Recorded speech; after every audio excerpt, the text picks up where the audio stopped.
Dr. Maxamed Cabdi Qiyaas ayaa loo magacaabay agaasimaha guud ee Komishanka Xakamaynta AIDS-ka wuxuu ka soo jeedaa ciidagale Bahadaylo. Madaxweynaha Somaliland Cabdiraxmaan Maxamed Cabdulaahi Ciro ayaa maanta soo saaray 23 digreeto oo uu ku magacaabay mudanayaal aad u fara badan kuwaas oo uu igmaday mas'uuliyado in badan laga sugayay magacaabistooda madaxweynaha.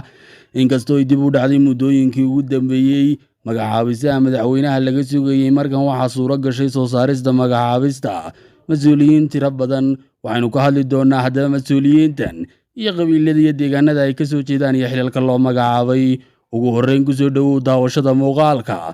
Haddii aad nagu cusub tahay nagu soo biir, haddaad hore noola joogtay waad mahadsan tahay. Muuqaalkana laygare sidii caadadu ahayd. Afhayeenka madaxtooyada Jamhuuriyadda Somaliland Dayr ayaa yidhi oo sheegay mas'uuliyiinta uu magacaabay madaxweynaha Somaliland maanta, isagoo sheegay inuu igmaday xilal kala duwan. Bal waxaynu ugu horreysiin doonaa Dr. Maxamed Cabdi Qiyaas ayaa loo magacaabay agaasimaha guud ee Komishanka Xakamaynta AIDS-ka wuxuu ka soo jeedaa ciidagale Bahadaylo. Cabdibaasid Maxamuud Gaani ayaa loo magacaabay barasaab ku-xigeenka gobolka Buuhoodle waa habar jeclo Solomadow. Agaasimaha guud ee hay'adda dhawrista tayada Somaliland Axmed Cali Ismaaciil ayaa loo magacaabay waxa uu ka soo jeedaa Carab Afyare. Maxamed Keyse ayaa loo magacaabay guddoomiyaha hay'adda tayada dhawrista qaranka Jamhuuriyadda Somaliland waa ciidagale waa Garxajis waa Cabdi Bari. Hanti dhowraha guud ee qaranka Somaliland ayaa loo magacaabay Muuse Yuusuf waa habar jeclo waa Yeesif. Siciid Xasan Biixi ayaa loo magacaabay safiirka Somaliland ee dalka UK waa habar jeclo waa reer Benin. Garyaqaanka guud ee qaranka ayaa loo magacaabay Cali Baashe Maxamed Faarax waa harti waa dhulbahanta waa Baarsame. Cabdulaahi Maxamed Daahir Cokose ayaa loo magacaabay safiirka Somaliland ee dalka Djibouti waa Garxajis waa ciidagale. Cabdiraxmaan Abees ayaa loo magacaabay maareeyaha madbacadda qaranka Jamhuuriyadda Somaliland waa habar awal waa Sacad Muuse waa reer Samatar. Dr. Maxamed Cabdulaahi Cumar ayaa loo magacaabay safiirka Somaliland ee Kenya waa habar awal waa Sacad Muuse waa Jibriil Abakor. Gudoomiye ku-xigeenka guddida qandaraasyada qaranka ayaa loo magacaabay Ibraahim Ducaale Cawke oo warsangeli waa Cumar.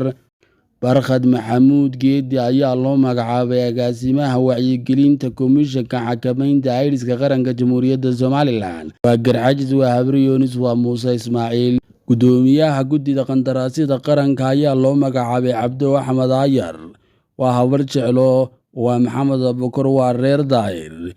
Agaasimaha guud ee cusbitaalka Hargeysa Dr. Axmed Daahir Xaddi waa toljecle.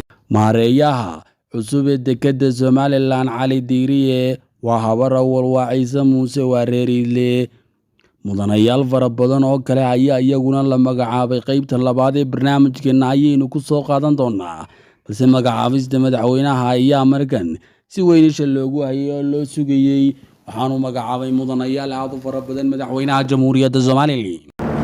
wareegto madaxweyne magacaabid markii aan arkay qodobka 9aad ee dastuurka Jamhuuriyadda Somaliland, markii aan darsay xeerka hay'adda hawlgabka iyo xaqsiinta shaqaalaha dawladda xeer lambar 108/2024, markii aan tixgeliyay ahmiyadda hay'adda hawlgabka iyo xaqsiinta shaqaalaha dawladdu ay u leedahay Jamhuuriyadda Somaliland, markii aan arkay aqoontiisa, kartidiisa iyo waayo-aragnimadiisaba, isla markaana aan garwaaqsaday inuu hanan karo mas'uuliyadaha ka dhalanaya xilkan, markii aan la sameeyey la tashi, waxa aan go'aamiyey 1 in Saleebaan Maygaag Obsiye Cali uu ahaado agaasimaha guud ee hay'adda hawlgabka iyo xaqsiinta shaqaalaha dawladda Jamhuuriyadda Somaliland. 2 in guddida sare ee maamulka hay'adda hawlgabka iyo xaqsiinta qaranku ay ka koobnaadaan xubnaan hoos ku xusan. 1 wasiirka wasaaradda shaqada, arrimaha bulshada iyo qoyska. 2 wasiirka wasaaradda maaliyadda iyo horumarinta dhaqaalaha. 3 wasiirka wasaaradda qorshaynta iyo horumarinta qaranka. 4 wasiirka wasaaradda diinta iyo awqaafta. 5 gudoomiyaha hay'adda shaqaalaha. Allah mahadle Cabdiraxmaan Maxamed Cabdulaahi madaxweynaha Jamhuuriyadda Somaliland. wareegtada labaad ee madaxweynuhuna waxay u dhignayd sidan: wareegta madaxweyne magacaabid markii aan arkay qodobka 9aad ee dastuurka Jamhuuriyadda Somaliland, markii aan tixgeliyey ahmiyadda cisbitaalka guud ee Hargeysa uu u leeyahay hannaanka adeeg bixinta caafimaadka Jamhuuriyadda Somaliland markii aan arkay aqoontooda kartidooda iyo waayo-aragnimadoodaba isla markaana in ay hanan karaan mas'uuliyadaha ka dhalanaya xilkan markii aan la sameeyay la tashi waxa aan go'aamiyey kow in Dr.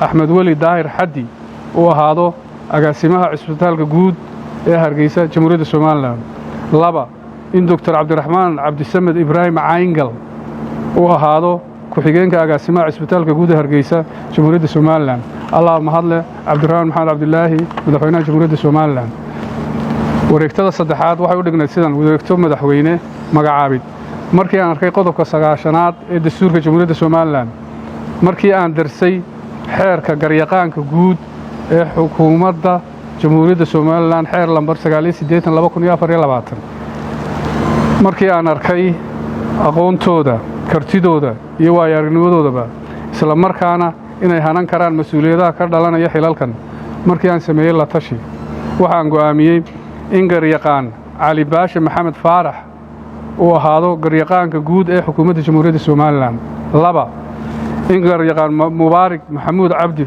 Fallaag uu ahaado ku-xigeenka garyaqaanka guud ee xukuumadda Jamhuuriyadda Somaliland Allah mahadle madaxweynaha Jamhuuriyadda Somaliland wareegtada afraad ee madaxweynuhu maanta soo saaray oo ay taariikhdu tahay 17 bishii 6 2025 waxay u dhignayd sidan wareegta madaxweyne magacaabid markii aan arkay qodobka 9aad ee dastuurka Jamhuuriyadda Somaliland markii aan darsay xeerka guud ee doorashooyinka iyo diiwaangelinta codbixiyaasha xeer lambar 19/2023 markii aan arkay aqoontooda kartidooda iyo waayo-aragnimadoodaba isla markaana inay hanan karaan mas'uuliyadaha ka dhalanaya xilkan markii aan sameeyay la tashi waxaan go'aamiyey in Dr. Sakariya Cabdi Bada Diiriye uu ahaado agaasimaha guud ee komishanka doorashooyinka qaranka ee Jamhuuriyadda Somaliland Allah mahadle Cabdiraxmaan Maxamed Cabdilaahi Ciro madaxweynaha Jamhuuriyadda Somaliland wareegtada shanaad waxay u dhignayd sidan wareegto madaxweyne magacaabid markii aan arkay qodobka 9aad ee dastuurka Jamhuuriyadda Somaliland markii aan tixgeliyey ahmiyadda ay la taliyayaasha u leeyihiin madaxweynaha Jamhuuriyadda Somaliland markii aan arkay aqoontooda kartidooda iyo waayo-aragnimadoodaba isla markaana inay hanan karaan mas'uuliyadaha ka dhalanaya xilalkan markii aan sameeyay la tashi waxaan go'aamiyey in Kamaal Axmed Cali Marjaan uu ahaado la taliyaha istiraatiijiyadda isgaarsiinta iyo xiriirka dadweynaha ee madaxweynaha Jamhuuriyadda Somaliland number 2 in Dr. Cabdisamed Cumar Maal uu ka mid ahaado la taliyayaasha sharciga ee madaxweynaha Jamhuuriyadda Somaliland Allah mahadle Cabdiraxmaan Maxamed Cabdilaahi Ciro madaxweynaha Jamhuuriyadda Somaliland wareegtada lixaad waxay u dhignayd sidan wareegto madaxweyne magacaabid markii aan arkay qodobka 9aad ee dastuurka Jamhuuriyadda Somaliland markii aan arkay aqoontooda kartidooda iyo waayo-aragnimadoodaba isla markaana inay hanan karaan mas'uuliyadaha ka dhalanaya xilalkan markii aan sameeyay la tashi waxaan go'aamiyey kow in Aamina Axmed Furre Siciid ay ahaato xubin ka mid ah guddida hay'adda shaqaalaha dawladda ee Jamhuuriyadda Somaliland laba in Khadar Cali Caarshe uu ahaado maareey ku-xigeenka hay'adda horumarinta wadooyinka Jamhuuriyadda Somaliland saddex in Cabdi Baasid Maxamed Gaani uu ahaado gudoomiye ku-xigeenka gobolka Buuhoodle ee Jamhuuriyadda Somaliland wareegtada sideedaad waxay u dhignayd sidan wareegto madaxweyne magacaabid markii aan arkay qodobka 9aad dastuurka Jamhuuriyadda Somaliland markii aan darsay xeerka hay'adda caymiska qaranka xeer lambar 29/2020 markii aan tixgeliyey ahmiyadda hay'adda caymiska qaranku ay u leedahay dhismaha qaranka Jamhuuriyadda Somaliland markii aan arkay aqoontooda kartidooda iyo waayo-aragnimadooda isla markaana inay hanan karaan mas'uuliyadaha ka dhalanaya xilalkan markii aan sameeyay la tashi waxa aan go'aamiyey kow in Axmed Xirsi Ducaale Xasan uu ahaado gudoomiyaha hay'adda caymiska qaranka ee Jamhuuriyadda Somaliland laba in Cabdirashiid Saleebaan Axmed uu ahaado gudoomiye ku-xigeenka hay'adda caymiska qaranka ee Jamhuuriyadda Somaliland saddex